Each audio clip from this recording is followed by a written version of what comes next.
Perdata adalah istilah yang dapat digunakan untuk menggambarkan badan hukum berpusat pada menemukan resolusi damai untuk perselisihan non-pidana. Di sisi lain, istilah itu menunjukkan sistem hukum yang dipraktikkan di banyak negara di dunia.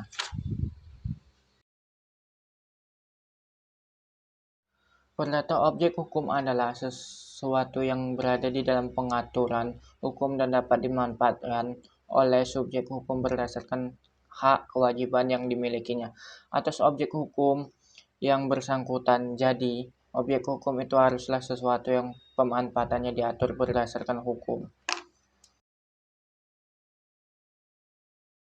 Asas konkordansi adalah suatu asas yang melandasi diperlakukannya hukum Eropa atau hukum di negeri Belanda. Pada masa itu, untuk diberlakukannya juga kepada golongan Eropa yang ada di Hindia Belanda.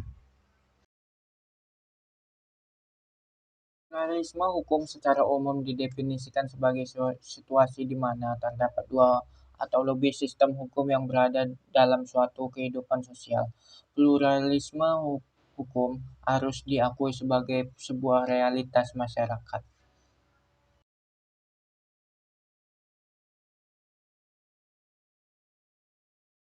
Pluralisme hukum tersebut telah ada sejak zaman Hindia Belanda. Ada tiga penyebab timbulnya pluralisme dalam hukum perdata, yaitu: satu, politik pemerintahan Hindia Belanda; dua, adanya ketentuan hukum yang berlaku secara nasional; tiga, faktor etnitas, belum adanya ketentuan hukum perdata yang berlaku secara nasional.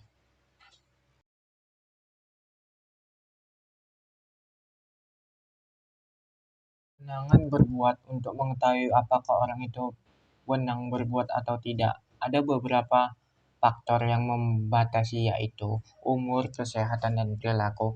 Wenang berbuat ada dua pengertian, yaitu cakap atau mampu berbuat karena memenuhi syarat hukum, atau bigwam capable, kecakapan atau kemampuan berbuat menurut hukum.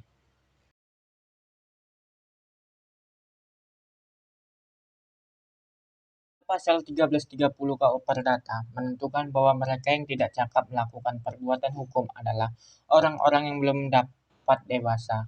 Menurut undang-undang, saat seorang laki-laki dewasa adalah ketika ia berumur 21 atau telah berumur 19 tahun bagi perempuan.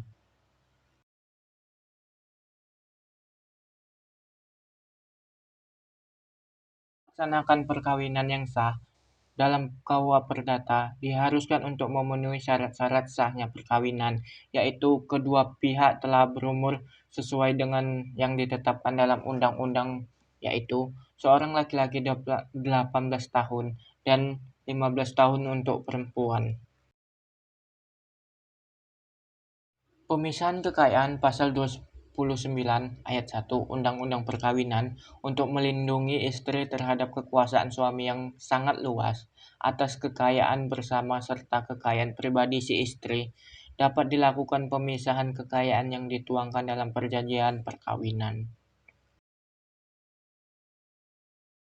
Juga dikenal sebagai perwalian, itu adalah alat di mana aset keuangan dikelola untuk memberi manfaat bagi orang atau badan hukum.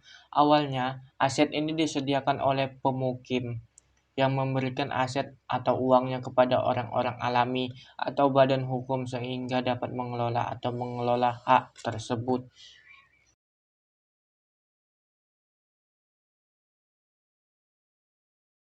Ampunan atau kuratel dapat dikatakan sebagai lawan dari pendewasaan atau Henlichting karena adanya pengampunan seseorang yang sudah dewasa, atau Murderjaric karena keadaan mental dan fisiknya dianggap tidak atau kurang sempurna, diberi kedudukan yang sama dengan seorang anak yang belum dewasa, atau Minderjaric